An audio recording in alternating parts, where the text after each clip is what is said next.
Virginia Jinny Cole Osborn was born on April 25, 1927, in Seattle, Washington, a city known for its misty mornings and maritime charm. But Jinny's story would carry her far from the Pacific Northwest. Hers was a voice born of mid-century ambition, shaped by family legacy, rural discipline, and a spirit that refused to be silenced. Long before pop became a spectacle and girl groups became chart phenomena, Jinny crafted a sound that came from something older, rooted, reverent, and utterly magnetic. Her father, Orland King Cole, was no stranger to the power of music. He had founded the Society for the Preservation and Encouragement of Barbershop Quartet Singing in America, SPEBSQSA, a title as lengthy as it was meaningful. Barbershop harmonies filled the Osborn home. Weekend rehearsals turned the living room into a miniature concert hall where vocal groups would gather to sing for hours. Jinny grew up beneath that ceiling of sound, absorbing the cadences, the intervals, the rise and fall of unaccompanied voices perfectly woven together. While many young girls in the 1930s were taught piano or violin, Jinny was trained in harmony. By age 7, she could hear a baritone mistake from across the room. Her ears were tuned to perfection, but it wasn't just accuracy that defined her. From the beginning, Jinny possessed an emotional instinct that set her apart. Her voice could curve around a lyric and give it breath, softness, and texture. It wasn't flashy, but it lingered. The family relocated to Sheboygan, Wisconsin, a quiet town that might seem an unlikely incubator for a star. Yet it was in Sheboygan that Jinny's creative life truly began. She attended Sheboygan High School, excelling in academics and choir. It was there she met 3 young women, Janet Ertel, Dorothy Schwartz, and Carol Bushman, who would become more than classmates.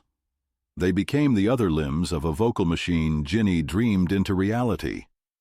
In 1946, still barely 20, Jinny proposed they form a vocal group. Drawing from the barbershop idioms she'd known since birth, she arranged the parts herself. Dorothy took bass, Carol baritone, Janet tenor, and Jinny, naturally, led the melody. They rehearsed religiously, in kitchens, garages, schoolrooms, wherever acoustics favored precision. They called themselves the Chordettes, a tribute to the musical foundation they built upon, and they quickly gathered fans in the Midwest. They began performing at regional events and national barbershop gatherings. In 1949, their appearance on Arthur Godfrey's Talent Scouts brought a level of visibility that altered the course of their journey. Godfrey, a kingmaker in his own right, recognized their potential and offered them a regular spot on his show. For the next 5 years, they appeared weekly, performing live for millions of listeners who tuned in to hear harmony that cut through the static. While television hadn't yet reached full dominance, radio ruled every American home. The Chordettes' voices became synonymous with comfort and poise, ringing out from radios during dinners, car rides, and wartime updates. They embodied a feminine energy that was neither fragile nor forced, strong, cohesive, and unmistakably theirs. But Jinny's world wasn't entirely consumed by music. Off stage, she fell in love with a man named John Glosson. The two married and started a family, and Jinny, balancing motherhood and performance, faced a difficult choice. In 1953, she stepped back from the Chordettes, choosing to focus on raising her children. It was a decision that broke her heart, but one she accepted with grace. Margie Needham filled her role temporarily, but the group wasn't quite the same without Jinny's tone anchoring the melodies. Still, they pressed on, and in Jinny's absence, something extraordinary happened. In 1954, the Chordettes recorded Mr. Sandman, a song that would become one of the most recognized tracks of the 20th century. It reached number 1 and stayed there for 7 weeks. Though Jinny wasn't part of that recording, she remained deeply proud. She had founded the group, set the vocal standard, and carried them through years of building. The success was bittersweet, a soaring achievement forged partially in her absence. Jinny returned to the Chordettes not long after, and her timing coincided with another creative peak.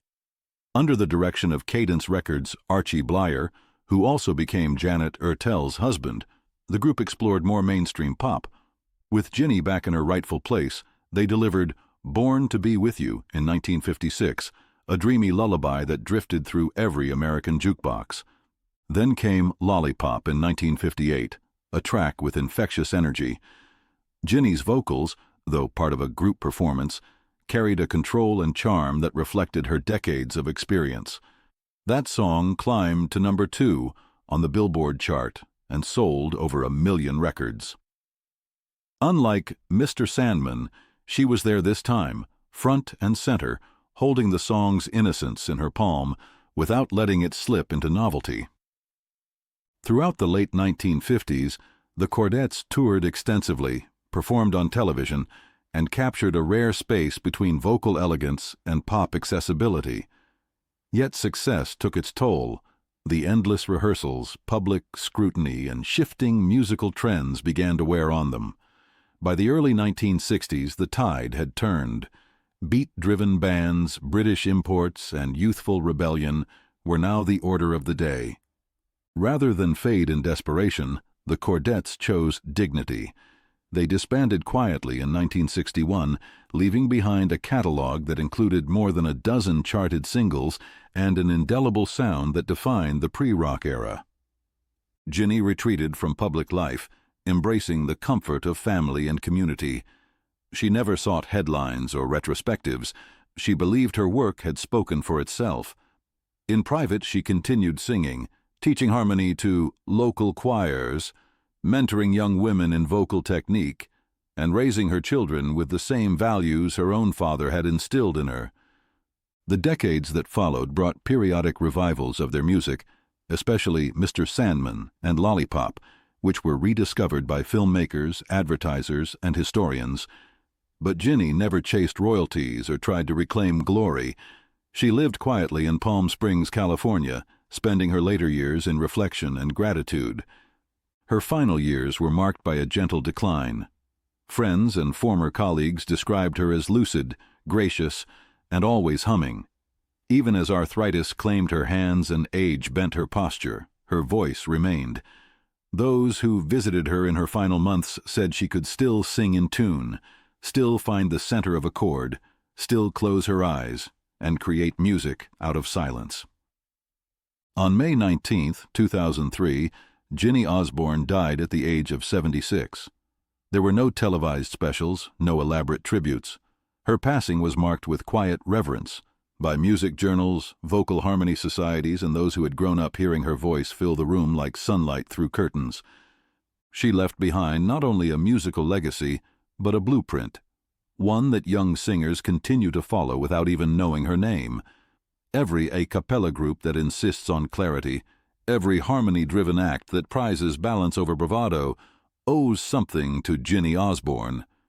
She was never about grandeur. Her art was in the discipline, in listening, blending, yielding, and stepping forward only when the music called for it. Jinny's story is not of a diva, nor a cautionary tale of fame. It is the life of a woman who found her power in harmony, who built a sound that shaped the mid-century American ear, and who lived with dignity and grace through every chord and chorus. Her voice, preserved in vinyl and tape, still floats effortlessly. It doesn't shout, it doesn't clamor for attention, it simply exists, warm, steady, and unmistakably hers.